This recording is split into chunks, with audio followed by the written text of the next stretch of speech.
सरायकेला नगर पंचायत के सफाई कर्मियों के द्वारा 3 सूत्री मांगों को लेकर चल रहा अनिश्चितकालीन धरना आखिरकार शुक्रवार को समाप्त हो गया। विधायक प्रतिनिधि सनत आचार्य और नगर पंचायत के कार्यपालक पदाधिकारी शशि भूषण शेखर के हस्तक्षेप से सफाई कर्मियों को मनाने में सफलता मिली। धरना स्थल पर पहुंचे नगर पंचायत के कार्यपालक पदाधिकारी शशि भूषण शेखर ने सफाई कर्मियों को भरोसा दिलाया कि उनकी सभी समस्याओं को प्राथमिकता के आधार पर सुलझाया जाएगा। उन्होंने कहा कि हम सभी नगर पंचायत के परिवार का हिस्सा हैं। आपकी जो भी समस्याएं हैं उनका समाधान करने के लिए प्रयासरत हैं। आपकी लिखित शिकायतें प्राप्त हो चुकी हैं, जिन पर गंभीरता से विचार किया जा रहा है। वहीं धरना स्थल पर विधायक सनत आचार्य सफाई कर्मियों को संबोधित करते हुए कहा, यह बहुत दुर्भाग्यपूर्ण है कि सफाई कर्मी जो कि शहर की स्वच्छता के लिए दिन रात मेहनत करते हैं, उन्हें अपनी मांगों के लिए सड़कों पर बैठना पड़ा। मैंने इस विषय को विधायक और पूर्व मुख्यमंत्री चंपाई सोरेन जी को सूचित किया था। उन्होंने निर्देश दिया कि किसी भी परिस्थिति में सफाई कर्मियों की समस्याओं का समाधान किया जाए। उन्होंने आगे कहा कि सफाई कर्मी हमारे समाज के वे लोग हैं जो हम में से कोई लोग नहीं कर सकते। उनके साथ ऐसा व्यवहार अस्वीकार्य है। उनकी मांगों को जल्द से जल्द पूरा किया जाएगा ताकि उन्हें कोई और कठिनाई न हो। वहीं धरने के दौरान विधायक प्रतिनिधि और कार्यपालक पदाधिकारी ने कर्मचारियों से संवाद स्थापित किया। कर्मचारियों की प्रमुख समस्याओं में समय पर वेतन का भुगतान और झारखंड सरकार के द्वारा निर्धारित न्यूनतम मजदूरी का पालन शामिल था। वहीं विधायक प्रतिनिधि ने 10 दिनों का अल्टीमेटम दिया। कहा यदि 10 दिनों में उनकी मांगे नहीं मानी गई तो फिर से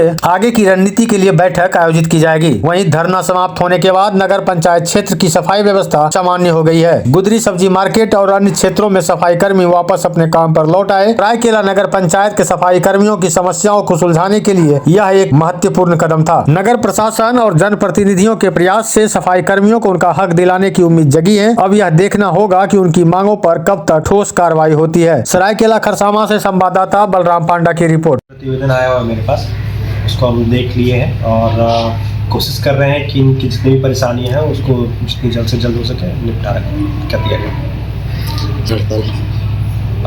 मैं तो प्रयास करूंगा कि जितनी जल्द से जल्द खत्म हो जाए, क्योंकि इससे परेशानी उन्हें भी है और हमारे जनता को भी है।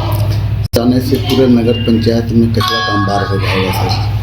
हाँ, ये तो बहुत टफ सिचुएशन बन सकता है। इस वजह से हम प्रयास कर रहे हैं कि ये हड़ताल मतलब ज़्यादा समय तक लेना ठहरे। इसको जितना जल्द हो सके हम लोग उसको क्लियर कराने की कोशिश करते हैं। क्या आश्वासन दिया गया सर? अभी आश्वासन इनसे मिलूंगा, बात करूंगा, देखता हूँ क्या परेशानियाँ हैं, फिर उसके बाद हम लोग का सही समय पर पेमेंट अगर भुगतान नहीं होता है तो हम लोग दोबारा इस पर फिर से बैठेंगे, साहब का सेकंड स्टेप में जाएंगे। ये हम लोग का अभी इसके बाद हम लोग आमरण अनशन पर बैठ जाएंगे। यदि इसके बाद स्टेप नहीं मिला हम लोग को सही, अगर वेतन में वृद्धि कुछ दिन के अंदर नहीं मिलता है और सही समय पर वेतन भुगतान नहीं होता है तो हम लोग इसके बाद आमरण अनशन पर मंच लगाएंगे। सीधे साधे पब्लिक से मिलेंगे और हम लोग सीधा मंच लगा के यहीं पर रात भर सोएंगे और यहाँ पर म्यूनसिपलिटी का पहरा देंगे। बस आप लोग किन किन मांगों के लिए?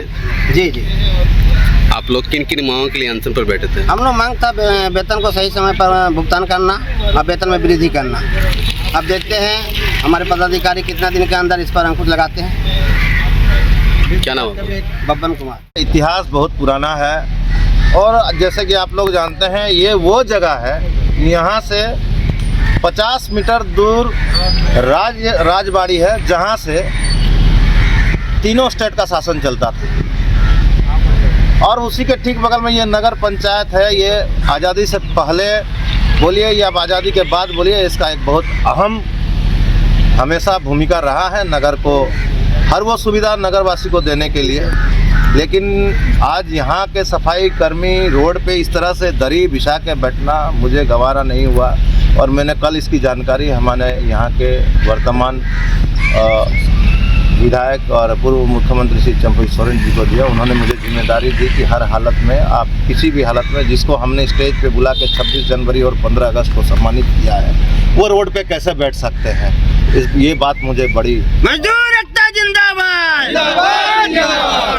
बड़ी नागवार गुजरी और मैंने काफ़ी सुबह से भी आया था। एक बार मैंने प्रयास किया तब नगर पंचायत पदाधिकारी नहीं पहुंचे थे। अभी मैं जाके उनसे सबके सामने बात किया और सभी हमारे पत्रकार मित्र भी वहां पे थे, आप लोग भी थे, आप लोग के सहयोग से, और हमने उनको ये समझाया कि ये बिल्कुल जो है ये अशोभनीय है जो मजदूर वर्ग से आते हैं और मजदूर वर्ग वो काम करते हैं जो आप कभी कर नहीं सकते हैं और एक आपको स्वच्छ वातावरण देते हैं। तो ऐसा स्वच्छ वातावरण में जीने के लिए आपको जो लोग सहायक बन के आपके रूप में आते हैं उनको इस तरह से 2 महीना 3 महीना वेतन रोक के नहीं रखना चाहिए, जबकि रेवेन्यू की कोई कमी नहीं है। जब से नगर पंचायत क्षेत्र में टाउन हॉल बना है वहाँ से भी अच्छा खासा रेवेन्यू आ रहा है और अब तक आप देखिएगा कि रेवेन्यू की मुझे नहीं लगती कि कोई कमी होगी। और इनका वेतन रोकना इस तरह से एक मुझे कहीं भी दोबारा नहीं लगा कि ये सब असंभनीय है।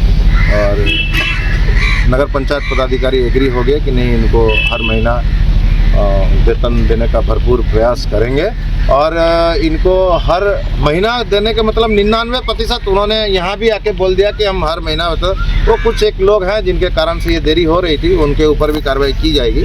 और निश्चित रूप से मैं मानता हूँ कि ये जो फैसला है उस पर वो नगर पंचायत पदाधिकारी अमल करेंगे, अन्यथा मजदूर वर्ग फिर से आमरण अनशन पर बैठेंगे। मुझे तो लगता है कि ख़त्म हो ही गया है। अब ये लोग ही बताएंगे। ये लोग अगर राजी हैं तो हड़ताल ख़त्म हो गया।